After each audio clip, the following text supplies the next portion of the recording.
നമസ്കാരം, നക്ഷത്രാസ് വ്ലോഗിലേക്ക് എല്ലാവർക്കും സ്വാഗതം. നമ്മൾ നമ്മുടെ ചാനലിലൂടെ പേപ്പർ ക്യാരി ബാഗ് ബിസിനസ്സിനെ കുറിച്ചുള്ള വളരെ ഡീറ്റെയിൽ ആയിട്ടുള്ള കാര്യങ്ങൾ ഏകദേശം 60ഓളം വീഡിയോസ് ആയിട്ട് ചെയ്തിട്ടുണ്ട്. അതുകൂടാതെ തന്നെ വീട്ടിലിരുന്നു കൊണ്ട് മുതൽ മുടക്കില്ലാതെ ചെയ്യാൻ സാധിക്കുന്ന ഒരുപാട് ബിസിനസ് ഓപ്പർച്യൂണിറ്റീസിനെ കുറിച്ചും പറഞ്ഞിട്ടുണ്ട്.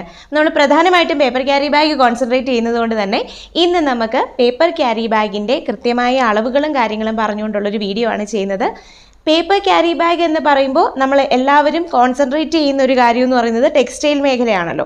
അപ്പോൾ ടെക്സ്റ്റൈൽ ബാഗുകളുടെ ഓർഡർ വരുമ്പോൾ നമ്മൾ അതിൻ്റെ കൃത്യമായിട്ടുള്ള അളവെടുത്ത് എങ്ങനെയാണ് ചെയ്യുന്നതെന്നും മെഷീനറി ഇല്ലാതെ ഒരു മെഷീനറിയും യൂസ് ചെയ്യാതെ എല്ലാ ബാഗ്സും ഒരേപോലെ മടക്കുന്നത് എങ്ങനെയാണെന്ന് വ്യക്തമായിട്ട് ഈ വീഡിയോയിലൂടെ കാണിച്ചു തരുന്നുണ്ട്. അപ്പോൾ എല്ലാവരും ശ്രദ്ധിച്ച് കാണുക, സ്കിപ്പ് ചെയ്യാതെ മുഴുവനായിട്ടും കാണുക, എന്നാലും നിങ്ങൾക്ക് കൃത്യമായിട്ടുള്ള അളവുകളൊക്കെ മനസ്സിലാക്കാൻ പറ്റുള്ളൂ. അപ്പോൾ ചാനൽ ആദ്യമായിട്ട് കാണുന്നവരാണെങ്കിൽ സബ്സ്ക്രൈബ് ചെയ്യാൻ മറക്കരുത്. നിങ്ങൾക്ക് ഈ വീഡിയോ പ്രയോജനപ്പെടുന്നുവെങ്കിൽ തീർച്ചയായിട്ടും കമൻറ്റ് ചെയ്ത് സപ്പോർട്ട് ചെയ്യുക. ഫ്രണ്ട്സിനൊക്കെ ഷെയർ ചെയ്ത് കൊടുക്കാനും മറക്കരുതേ. അപ്പോൾ നമ്മളിവിടെ ക്രിസ്മസ് ഒക്കെ ആവുമല്ലേ, അപ്പോൾ കുറച്ച് കളർഫുൾ ആവട്ടെ എന്ന് വിചാരിച്ച് ഞാൻ റെഡ് കളറിലുള്ള കുറച്ച് പേപ്പേഴ്സ് എടുത്തിട്ടുണ്ട്. 3 ഷീറ്റ് എടുത്തിട്ടുണ്ട്. ഇതിൻ്റെ ഈ സൈഡ് വൈറ്റ് ആണ്, ഈ സൈഡ് റെഡ് ആണ്. അപ്പോൾ നമുക്ക് എന്തായാലും ഇത് 3ഉം ഒരേപോലെ ചെയ്ത് നോക്കാം. നമുക്ക് നോർമൽ ഒരു അളവ് വരുന്നത് എങ്ങനെയാണെന്ന് നോക്കാം. ടെക്സ്റ്റൈൽ ബാഗിൻ്റെ അളവുകൾ, ഷീറ്റ് അളവ് ഇവിടെ വരുന്നത് 33 ഇഞ്ചാണ് ഈ ഷീറ്റിൻ്റെ വീതി എന്ന് പറയുന്നത്. അതേപോലെ ഇതിൻ്റെ ഹൈറ്റ്, പേപ്പർ ഹൈറ്റ് എന്ന് പറയുന്നത് 19 ഇഞ്ചാണ്. 19 ഇഞ്ചാണ് പേപ്പറിൻ്റെ ഹൈറ്റ് വരുന്നത്. അപ്പോൾ നമുക്ക് എത്ര അളവിലുള്ള ബാഗ് ഇതുകൊണ്ട് ഉണ്ടാക്കാൻ പറ്റും എന്ന് നോക്കാം. നമ്മൾ നോർമലി ബാഗ് സൈസ് കാണുമ്പോൾ ഷീറ്റ് സൈസ് കാൽക്കുലേറ്റ് ചെയ്യാനും ഒക്കെയുള്ള വീഡിയോസ് നമ്മൾ ഓൾറെഡി ചെയ്തിട്ടുണ്ട്. അപ്പോൾ അതുകൊണ്ട് ഞാൻ അത് ഡീറ്റെയിൽ ആയിട്ട് ഇവിടെ പറയുന്നില്ല, ബാഗ് മടക്കി കാണിക്കുന്നതേ ഉള്ളേ. നമ്മുടെ ബാഗിൻ്റെ ഏതൊരു ബാഗ് ചെയ്യുമ്പോഴും അതിൻ്റെ ഫസ്റ്റ് ഫോൾഡിങ് എന്ന് പറയുന്നത് ആദ്യത്തെ 1 ഇഞ്ചാണ്. അപ്പം നമ്മൾ ഇവിടുന്ന് 1 ഇഞ്ച് എടുക്കുക. 1 ഇഞ്ച് ഒന്ന് മാർക്ക് ചെയ്തിട്ട് മടക്കുകയാണ്. ഫസ്റ്റ് ഷീറ്റ് ഞാൻ മടക്കുകയാണ്. ഇതെങ്ങനെ ഒരുപോലെ മടക്കാൻ പറ്റുമെന്ന് കാണിച്ചു തരാം. ആദ്യത്തെ 1 ഇഞ്ചിൻ്റെ അവിടെ ജസ്റ്റ് ഈ മേൽവശം മാത്രം ഈ ലെവൽ കറക്റ്റ് ചെയ്തൊന്ന് പിടിച്ചിട്ട് ഇവിടെയും കൂടെ ഒന്ന് പിടിച്ച് ഇങ്ങനെ ഒന്ന് വലിച്ചാൽ എല്ലാം ഒരേപോലെ നമുക്ക് ഫോൾഡ് ചെയ്ത് കിട്ടും. ഒരേ വീതിയിൽ കിട്ടും. പേപ്പറിൻ്റെ താഴ്വശം വരെ അങ്ങേയറ്റം തൊട്ട് ഇങ്ങേയറ്റം വരെ ഒരേ വീതിയിൽ കിട്ടും. അപ്പം ഇങ്ങനെ നമ്മൾ ചെയ്ത് കഴിയുമ്പം എല്ലാ ഷീറ്റ്സും ഇതേപോലെ മടക്കി വയ്ക്കുക. നമ്മളിപ്പോൾ ഒരു 1000 ബാഗൊക്കെയാണ് ചെയ്യാനുള്ളതെങ്കിൽ ആദ്യത്തെ ഒരു 100 ബാഗ് ഇങ്ങനെ മടക്കി വയ്ക്കുക ഷീറ്റുകൾ. അപ്പോൾ അടുത്ത ഷീറ്റ് നമ്മൾ എടുത്തു. ഈ അളവിൻ്റെ മുകളിലേക്ക് വെച്ച് ഇനി നമ്മൾ സ്കെയിൽ എടുക്കുന്നില്ല. സ്കെയിൽ എടുക്കാതെ ഈ അളവിൻ്റെ മുകളിലേക്കാണ് നമ്മൾ നെക്സ്റ്റ് ഷീറ്റ് വെക്കുന്നത്. എന്നിട്ട് ഇതേപോലെ ഈ 1 ഇഞ്ച് കറക്റ്റായിട്ട് ഇവിടെ പിടിച്ചുകൊണ്ട് ഈ പേപ്പർ അളവിൽ 1 ഇഞ്ച് പിടിച്ചുകൊണ്ട് വീണ്ടും നമ്മളിവിടെ ഒന്ന് പ്രസ് ചെയ്യുന്നു. ലെവൽ ഒരുപോലെയാണോ നോക്കുക. ഇങ്ങനെ പിടിക്കുക. 2 വശത്തുനിന്ന് നമ്മൾ പിടിച്ച് മടക്കേണ്ട കാര്യമില്ല. ഇവിടെയാണ് പേപ്പർ ചരിഞ്ഞൊക്കെ പോകുന്നത്. ഇങ്ങനെ ചെയ്താൽ മതി. 3ാമത്തെ ഷീറ്റ് നമ്മൾ എടുക്കുന്നു.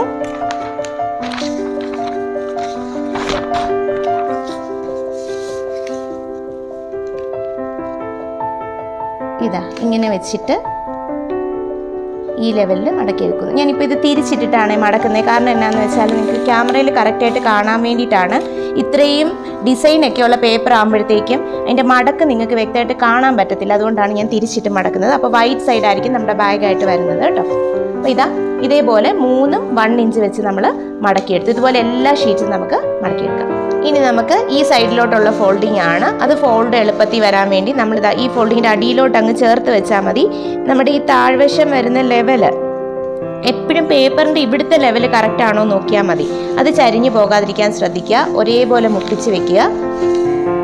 ഇവിടെ മടക്കുക. അപ്പം നമുക്ക് സെൻട്രൽ പോർഷൻ്റെ ആ മടക്ക് കിട്ടി. ഇതുപോലെ എല്ലാം നമുക്ക് ചെയ്തെടുക്കാം. അടിവശത്തോട്ട് കയറ്റി വെക്കുക. ഇങ്ങനെ ചരിഞ്ഞു പോകരുത്. കണ്ടോ, ഇത് ഇച്ചിരി കയറി നിൽക്കുന്ന അങ്ങനെ വരരുത്.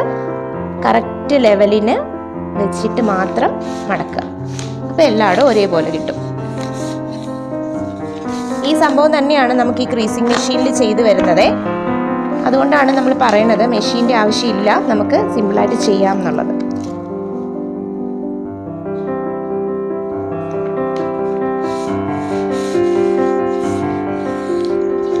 ഇതുപോലെ ഈസി ആയിട്ട് നമ്മളിത് കുറേ പേപ്പേഴ്സ് ഒരുമിച്ച് അങ്ങ് ചെയ്ത് വെക്കുമ്പോൾ ഇങ്ങനെ അങ്ങ് മടക്കി മടക്കി മടക്കി കുറേ എണ്ണം അങ്ങ് വെക്കുക.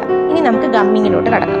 ഇങ്ങനെ എല്ലാ ഷീറ്റ്സും ഒരേപോലെ മടക്കി വെച്ച് കഴിയുമ്പം നമ്മൾ ഇപ്പുറത്തെ സൈഡും അതേപോലെ മടക്കണമല്ലോ. അപ്പോൾ അതിന് വേണ്ടിയിട്ട് വീണ്ടും അളവെടുക്കേണ്ട കാര്യമൊന്നുമില്ല. നമ്മൾ ചെയ്യേണ്ടത് എന്നാന്ന് വെച്ചാൽ കൈ ഇതിൻ്റെ ഇടയിൽ കൂടെ കയറ്റിയിട്ട് ഈ ഫോൾഡിങ് അങ്ങ് നിവർത്തുമ്പോൾ അത് 1 2 3 ഫോൾഡിങ് നമുക്ക് കാണാൻ പറ്റും. ഇവിടുന്ന് ഇങ്ങനെ ഫോൾഡ് ചെയ്ത് ഇവിടെ നമ്മൾ മാർക്കിങ് വരുത്തുക.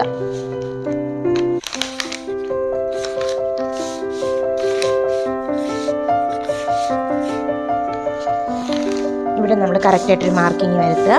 അതിനുശേഷം ഈ നടുക്കൊരു ഫോൾഡിങ് ഉണ്ട്, അതിൻ്റെ ഇവിടെ ഒരു ഫോൾഡിങ് ഉണ്ട്. ഈ ഫോൾഡിങ് നമ്മൾ അകത്തോട്ട് മടക്കുക. ഇങ്ങനെ വീണ്ടും പേപ്പർ ഫുള്ള് നിവർത്തി വെച്ചിട്ട് അടുത്ത ഫോൾഡിങ് ഇവിടെ വീഴ്ത്തുക. ഇപ്പോൾ കറക്റ്റായിട്ട് നമുക്ക് ഫോൾഡിങ് കാണാൻ പറ്റുന്നുണ്ടെന്ന് വിചാരിക്കുന്നു. ഇവിടെ ഒരു ഫോൾഡിങ്, ഇവിടെ ഒരു ഫോൾഡിങ്, ഇവിടെ ഒരു ഫോൾഡിങ്. ഈ നടുക്കത്തെ ഫോൾഡിങ് അകത്തേക്ക് ആക്കിക്കൊണ്ട് ഈ രണ്ടും ഒരേ ലെവലിൽ വെക്കുക. അത് ഓട്ടോമാറ്റിക്കലി നമുക്ക് കിട്ടിക്കോളൂ അവിടെ മടക്കുള്ളത് കൊണ്ട്. അപ്പം നമുക്ക് ഈ ഗസറ്റ് ഇങ്ങനെ മടങ്ങി കിട്ടും. ഇപ്പുറത്തെ സൈഡിൽ 3 ഫോൾഡിങ് അതേപോലെ വീണിട്ടുണ്ട്. അകത്തേക്ക് മടക്കുക, ഇത് രണ്ടും ഒരേ ലെവലിൽ പിടിക്കുക, മടക്കുക. ഇത് നിങ്ങളുടെ ബൈ പ്രാക്ടീസ് വളരെ എളുപ്പത്തിൽ ചെയ്യാൻ പറ്റും. ആദ്യം ചെയ്യുമ്പോൾ കുറച്ച് ഇച്ചിരി ബുദ്ധിമുട്ടായിട്ട് തോന്നും, കട്ടിയുള്ള പേപ്പറൊക്കെ ആണെങ്കിൽ. ഇതുപോലത്തെ പേപ്പറൊക്കെ ആണെങ്കിൽ സിമ്പിളായിട്ട് ചെയ്യാം. ബാക്കിയുള്ള ബാഗ്സും ഞാൻ അതേപോലെ ചെയ്യാം. ഇതാ ഇപ്പോൾ നമ്മുടെ 3 ഷീറ്റും ഒരേ വീതിയിൽ നമുക്ക് കിട്ടിയിട്ടുണ്ട്. നമ്മൾ ആകെ ഒറ്റ അളവല്ലേ എടുത്തുള്ളൂ, കറക്റ്റായിട്ട് എല്ലാം ഒരുപോലെ വന്നു. ഇതുപോലെ എത്ര ബാഗ്സ് വേണേലും നമുക്ക് ഇതേപോലെ ചെയ്തെടുക്കാം. ഇനി നമുക്ക് ബോട്ടം ഫോൾഡിംഗ് ആണ് വേണ്ടത്. ഇതിൻ്റെ എല്ലാം അളവുകൾ നോക്കുന്നത്, എങ്ങനെ കൃത്യമായിട്ടുള്ള അളവുകൾ മനസ്സിലാക്കാം എന്നുള്ള വീഡിയോ വേറെ ചെയ്തിട്ടുണ്ട്. ഓരോന്നിനും പ്രത്യേകം തന്നെ ഞാൻ നേരത്തെ പറഞ്ഞല്ലോ 60-ലധികം വീഡിയോസ് നമ്മൾ ചെയ്തിട്ടുണ്ട്. അപ്പം ഓരോന്നിൻ്റെയും ഡീറ്റെയിൽഡ് കറക്റ്റായിട്ട് നിങ്ങൾക്ക് മനസ്സിലാക്കാൻ വേണ്ടിയിട്ടാണ്. അപ്പോൾ അതാ നമ്മളിവിടെ എടുത്തിരിക്കുന്നത് 4 ഇഞ്ചാണല്ലോ. 4 ഇഞ്ചാണ് നമ്മുടെ ഗസറ്റിൻ്റെ വീതി എന്ന് പറയുന്നത്. അപ്പോൾ ഗസറ്റ് എത്രയുണ്ടോ അതിനെക്കാട്ടിലും 1 ഇഞ്ചും കൂടെ കൂടുതൽ, ഗസറ്റ് പ്ലസ് 1 ഇഞ്ച്. അപ്പോൾ അത് നമ്മൾ ഇവിടെ അളവെടുക്കുക. താഴേന്ന് ഞാൻ ഇവിടം വരെയുള്ള അളവ് 5 ഇഞ്ച് എടുത്തിട്ടുണ്ട്. അപ്പം നമ്മൾ ഇവിടുന്ന് മാർക്ക് ചെയ്യുക. 4 + 1 5 ഇഞ്ച് മാർക്ക് ചെയ്യുക. ആദ്യത്തെ ഒരെണ്ണത്തെ മാത്രം മാർക്ക് ചെയ്താൽ മതി കേട്ടോ. നമ്മൾ നേരത്തെ പറഞ്ഞതുപോലെ ഇത് ഇവിടെ ഇങ്ങനെ ഫോൾഡ് ചെയ്യുക. അപ്പോഴും ഇവിടുത്തെ ലെവൽ കറക്റ്റ് ആയിരിക്കണം. ഇങ്ങനെയൊക്കെ ചരിച്ച് വെച്ചിട്ട് ഫോൾഡ് ചെയ്യരുത്. ഈ ഒരു പേപ്പറിൻ്റെ ലെവൽ കറക്റ്റായിട്ട് ഫോൾഡ് ചെയ്യാനായിട്ട് എപ്പോഴും ശ്രദ്ധിക്കണം, അല്ലെങ്കിൽ ബാഗ് ചരിഞ്ഞു പോകും. ഫസ്റ്റ് ഒരെണ്ണം ഫോൾഡ് ചെയ്തു, രണ്ടാമത്തത് അതിൻ്റെ മുകളിൽ വെച്ച് ഈ അളവ് കറക്റ്റ് നോക്കി അതും ഫോൾഡ് ചെയ്യുന്നു. ഇതൊക്കെ നിങ്ങൾക്ക് പ്രാക്ടീസ് ആകുമ്പോഴത്തേക്കുണ്ടല്ലോ എളുപ്പം അത് ചെയ്യാൻ പറ്റുവേ. ആദ്യത്തെ ഒരു ബുദ്ധിമുട്ടായിരിക്കും ഇത് എങ്ങനെ കറക്റ്റ് അളവ് വെച്ചെടുക്കും എന്നൊക്കെയുള്ളൊരു തോന്നൽ വരും. പക്ഷെ വളരെ സിമ്പിളായിട്ടിത് ചെയ്തെടുക്കാൻ പറ്റും.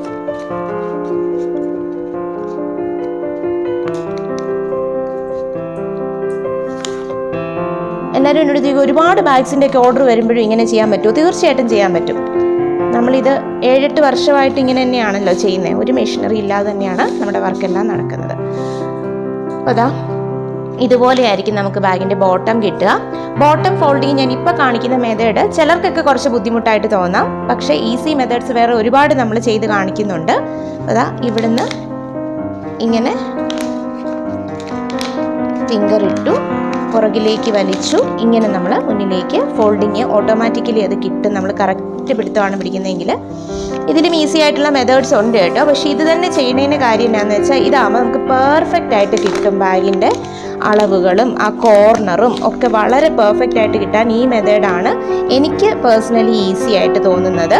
അപ്പോൾ വേറെ ബോക്സ് വെച്ച് ചെയ്യാൻ സാധിക്കും, അല്ലെങ്കിൽ ഇതുപോലെ ഗസറ്റ് ഫോൾഡ് ചെയ്യാതെ ചെയ്യാൻ പറ്റുന്ന മെത്തേഡ്സ് ഉണ്ട് കുറച്ചും കൂടെ എളുപ്പത്തിൽ. അതൊക്കെ നിങ്ങൾക്ക് ചെയ്യാം. ഏതാണോ നിങ്ങൾക്ക് പേഴ്സണലി ഈസി ആയിട്ട് തോന്നുന്നത് ആ മെത്തേഡിൽ ചെയ്യാം. ഇപ്പോൾ നമുക്ക് കറക്റ്റായിട്ട് ആ ഫോൾഡിങ്ങും അളവുകളും എല്ലാം വന്നിട്ടുണ്ട്. ബാക്കിയും കൂടെ നമുക്ക് ബോട്ടം ഇതേപോലെ ഫോൾഡ് ചെയ്യാം.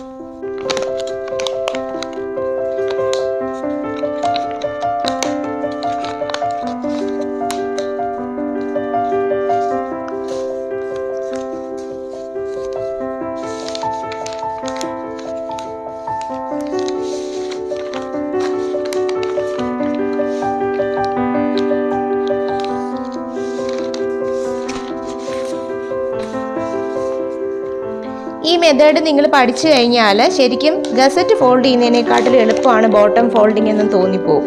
അത്ര ഈസി ആയിട്ട് നമുക്ക് ബോട്ടം ഫോൾഡ് ചെയ്യാൻ പറ്റും. അളവുകൾ കറക്റ്റ് ആയിരുന്നാൽ മാത്രം മതി. നമ്മൾ ഓരോ അളവുകൾ എടുക്കുമ്പോഴും കൃത്യമായിട്ട് എടുത്ത് തന്നെ ചെയ്യാം.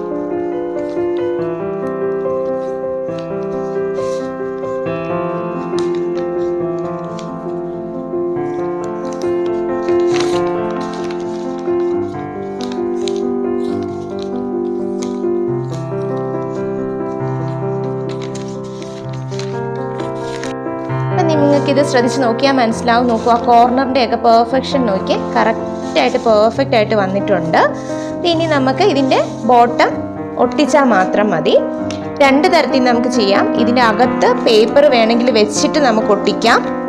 അത് കുറച്ച് കപ്പാസിറ്റി കൂടുതൽ വേണ്ട ബാഗ്സിനാണെങ്കിൽ, കുറച്ച് വെയിറ്റ് കയറണം എന്നുണ്ടെങ്കിൽ അങ്ങനെ പേപ്പർ അകത്ത് വെച്ചിട്ട് ഒട്ടിക്കാം. നോർമൽ ടെക്സ്റ്റൈൽ ബാഗിനൊക്കെ ആണെങ്കിൽ, സ്ട്രെങ്ത് കൂടിയ പേപ്പേഴ്സ് ആണെങ്കിൽ നമുക്ക് അതിൻ്റെ ഒന്നും ആവശ്യമില്ല. ആദ്യം ഒട്ടിക്കുമ്പോൾ വളരെ ശ്രദ്ധിച്ച് ചെയ്താൽ മതി. ആദ്യം ഈ രണ്ട് കോർണറും മാത്രം, ഇവിടെ രണ്ടിടത്ത് മാത്രം പശ തേച്ചിട്ട് ഒട്ടിക്കുക. രണ്ടാമത്തേത് വരുമ്പോൾ 3 സൈഡിലും പശ തേക്കുക. അത് മാത്രം ശ്രദ്ധിച്ചാൽ മതി. അല്ലെങ്കിൽ അകത്ത് വശം നമുക്ക് തുറക്കാൻ ബുദ്ധിമുട്ടായിരിക്കും. പശ കറക്റ്റായിട്ട് എപ്പോഴും തേക്കുക എന്നുള്ളത് മാത്രമാണ്. ഏതൊക്കെ പശയാണ് യൂസ് ചെയ്യുന്നതെന്നും നമ്മൾ മറ്റ് വീഡിയോസിൽ ചെയ്തിട്ടുണ്ട്. ഇതിന് സാധാരണ ഫെവിക്കോൾ ഒന്നും അല്ല കേട്ടോ ഉപയോഗിക്കുന്നത്. ഫെവിക്കോളിനൊക്കെ നമ്മൾ ഇത് കുറച്ച് കൂടുതലായിട്ട് മേക്കിങ്ങിലേക്ക് വരുമ്പോഴത്തേക്കും ഫെവിക്കോളൊക്കെ ഭയങ്കര കോസ്റ്റ്ലി ആണ്. അത് കോസ്റ്റ് കുറഞ്ഞ ഓരോ കിലോയ്ക്ക് പാക്കറ്റിലും ബോട്ടിലും ഒക്കെ വാങ്ങിക്കാൻ കിട്ടുന്ന പശയൊക്കെ ഉണ്ട്. ഇത്രയേ ഉള്ളൂ. ഇതിനും വെയിറ്റ് വെക്കാം. ഇതേപോലെ ബാക്കിയും കൂടെ ഒട്ടിച്ചെടുത്തിട്ട് നമുക്ക് വെയിറ്റ് വെക്കാം. അത് ആ 3 എണ്ണം ഇവിടെ ഒട്ടിച്ചിട്ടുണ്ട്. ഇത് നമ്മൾ കുറേ എണ്ണം ഒരുമിച്ച് ചെയ്ത് വെച്ചിട്ട് വെയിറ്റ് വെക്കണേ. അതിൻ്റെ മേളിൽ ഇങ്ങനെ അടുക്കി വെച്ചിട്ട് അതിൻ്റെ മേളിൽ എന്തെങ്കിലും ഒരു വെയിറ്റ് വെച്ചാൽ മതി. ഒരു 10 മിനിറ്റ് കഴിയുമ്പോഴത്തേക്ക് സെറ്റായി കിട്ടും. ഇനി നമുക്കിത് ഓപ്പൺ ചെയ്ത് നോക്കാം.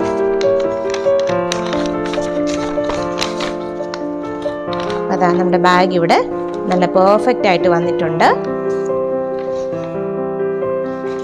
നമുക്കിതിന് ഒരെണ്ണത്തിന് ഞാൻ ഹാൻഡിലും കൂടെ പിടിപ്പിച്ച് കാണിക്കാം. നമ്മളിതാ ഇതേപോലത്തെ പേപ്പർ ഹാൻഡിൽസ് ആണ് യൂസ് ചെയ്യുന്നത്.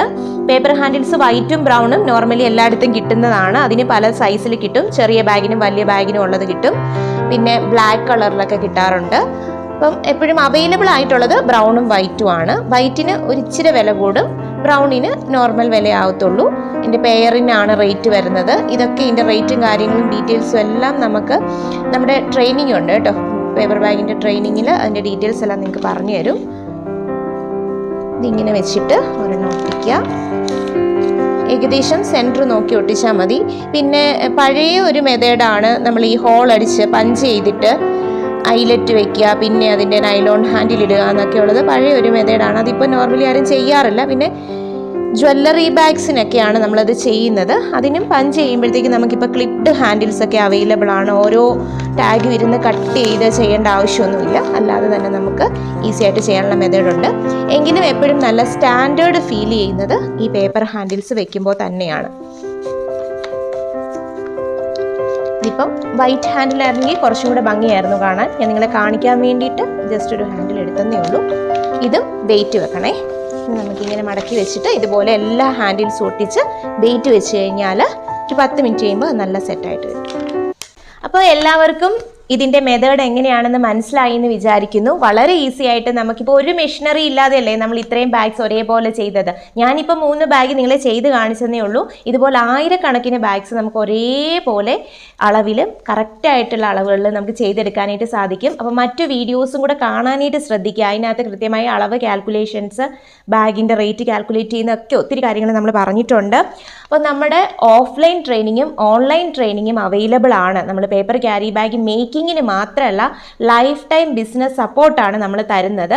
അപ്പോൾ അത് കൃത്യമായിട്ട് നിങ്ങൾക്ക് കാര്യങ്ങൾ മനസ്സിലാക്കാനും സ്വന്തമായി വീട്ടിൽ തന്നെ മുതൽ മുടക്കില്ലാതെ ഈ ഒരു സംരംഭം തുടങ്ങി നല്ല രീതിയിൽ മുന്നോട്ട് കൊണ്ടുവന്ന് വിജയിപ്പിക്കാനും സാധിക്കുന്ന തരത്തിലുള്ള കേരളത്തിലെ തന്നെ നമ്പർ 1 ട്രെയിനിങ് എന്ന് നിസ്സംശയം പറയാൻ സാധിക്കും. അതുപോലെയുള്ള ട്രെയിനിങ് ആണ് നമ്മൾ തരുന്നത്. ലൈഫ് ടൈം ബിസിനസ് സപ്പോർട്ടൊന്നും വേറെ ആരും തരില്ല. അത് കൃത്യമായിട്ട് പറയാനുള്ള കാരണം എന്ന് വെച്ചാൽ ഞങ്ങളും ഈ ട്രെയിനിങ് അറ്റൻഡ് ചെയ്തിട്ട് വന്നാണ്. പലയിടത്തും പോയി പല ട്രെയിനിങ്ങും അറ്റൻഡ് ചെയ്തിട്ട് ഇതിൽ നിന്നൊന്നും കാര്യമായിട്ട് ഒരറിവുകളും കിട്ടാതെ വന്നപ്പോൾ ബാഗ് ഉണ്ടാക്കാൻ പഠിച്ചു എന്നുള്ളതല്ലാതെ ബാക്കിയുള്ള ഒരു കാര്യങ്ങളും ഞങ്ങൾക്ക് മനസ്സിലാക്കാൻ പറ്റിയിട്ടുണ്ടായിരുന്നില്ല. അപ്പം ഞങ്ങൾ തന്നെ വർഷങ്ങളുടെ പ്രയത്നത്തിലൂടെ ഒരുപാട് കഷ്ടപ്പെട്ട് നല്ല രീതിയിൽ കഷ്ടപ്പെട്ട് ആർജിച്ചെടുത്ത കുറേ അറിവുകളാണ് നിങ്ങൾക്ക് ഷെയർ ചെയ്ത് തരുന്നത്. അപ്പോൾ ഇത്രയും കഷ്ടപ്പെട്ട് നേടിയ അറിവുകളായതുകൊണ്ട് തന്നെയാണ് നമ്മൾ ഫീസ് വാങ്ങിച്ചിട്ട് ചെയ്യുന്നത്. കാരണം ഫീസ് ഇല്ലാതെ ഈ ഫ്രീ ആയിട്ട് കിട്ടുന്നതിനൊന്നും ഒരു വില ഉണ്ടാവില്ല. അതുകൊണ്ട് ഫീസ് വാങ്ങിച്ചിട്ട് തന്നെയാണ് ചെയ്യുന്നത്. ഓഫ്ലൈൻ ട്രെയിനിങ്ങിന് അത്യാവശ്യം നല്ല ഫീസ് തന്നെയാവും. നമ്മൾ ഓരോ സ്ഥലത്തും വന്ന് മെറ്റീരിയലും കൊണ്ടുവന്ന് നമ്മുടെ ട്രാൻസ്പോർട്ടേഷനും കാര്യങ്ങളും ഒക്കെ എല്ലാം ഫീസിൽ ഉൾപ്പെടുത്തിയിട്ടാണ് നമ്മൾ ഓഫ്ലൈൻ ട്രെയിനിങ്ങിൻ്റെ അതായത് ഡയറക്റ്റായിട്ട് വന്ന് നമ്മൾ ട്രെയിനിങ് എടുക്കുമ്പോൾ അതിൻ്റെ ഫീസ് വാങ്ങിക്കുന്നത്. നമ്മൾ പല സ്ഥാപനങ്ങൾ ഇൻസ്റ്റിറ്റ്യൂഷൻസിൻ്റെ ആയിട്ടും സ്കൂളുകളുടെ വകയായിട്ടും അതുപോലെ ബാങ്കുകളുടെ വകയായിട്ടും ഒക്കെ നമ്മൾ പലയിടത്തും കേരളത്തിൽ അങ്ങോട്ടും ഇങ്ങോട്ടും എല്ലാ സ്ഥലങ്ങളിലും തന്നെ നമ്മുടെ ട്രെയിനിങ്ങിന് പോകാറുണ്ട്. ഓഫ്ലൈൻ ട്രെയിനിങ് അങ്ങനെയാണ് പോകുന്നത്. ഇനി ഓൺലൈൻ ട്രെയിനിങ് ആണെങ്കിൽ നിങ്ങൾ ലോകത്ത് എവിടെയാണെങ്കിലും നിങ്ങൾക്ക് ട്രെയിനിങ് അറ്റൻഡ് ചെയ്യാൻ സാധിക്കും. നമ്മുടെ ലൈഫ് ടൈം ബിസിനസ് സപ്പോർട്ട് ഗ്രൂപ്പിലേക്ക് നിങ്ങൾക്ക് ജോയിൻ ചെയ്യാൻ സാധിക്കും. അത് ലോകത്തിലെ തന്നെ ഏറ്റവും കുറഞ്ഞ ട്രെയിനിങ് ഫീസിലാണ് നമ്മളത് ചെയ്തു തരുന്നത്. സാധാരണക്കാർക്കായി എല്ലാവർക്കും അറ്റൻഡ് ചെയ്യാൻ പറ്റുന്ന രീതിയിൽ. സോ നമ്മുടെ കോൺടാക്ട് നമ്പറും ഡീറ്റെയിൽസും ഒക്കെ ഇവിടെ കൊടുക്കുന്നുണ്ട്. നിങ്ങൾക്ക് ഈ ഒരു മെത്തേഡ് ഈസി ആയിട്ട് തോന്നിയെങ്കിൽ ഈ ഒരു വീഡിയോ ഏതെങ്കിലും തരത്തിൽ പ്രയോജനപ്പെട്ടുവെങ്കിൽ തീർച്ചയായിട്ടും കമൻറ്റ് ചെയ്യാനും സപ്പോർട്ട് ചെയ്യാനും മറക്കരുത്. മറ്റ് വീഡിയോസ് കാണാനും മറക്കരുത്. എങ്കിലേ കൂടുതൽ കാര്യങ്ങൾ മനസ്സിലാക്കാനായിട്ട് സാധിക്കത്തുള്ളൂ. അപ്പോൾ ഇനിയും ഇതുപോലെ പേപ്പർ ക്യാരി ബാഗ് മേക്കിങ്ങിനെ കുറിച്ചുള്ള കൂടുതൽ ഡീറ്റെയിൽസുമായിട്ട് മറ്റൊരു വീഡിയോയിലൂടെ നമുക്ക് കാണാം. Thank you so much.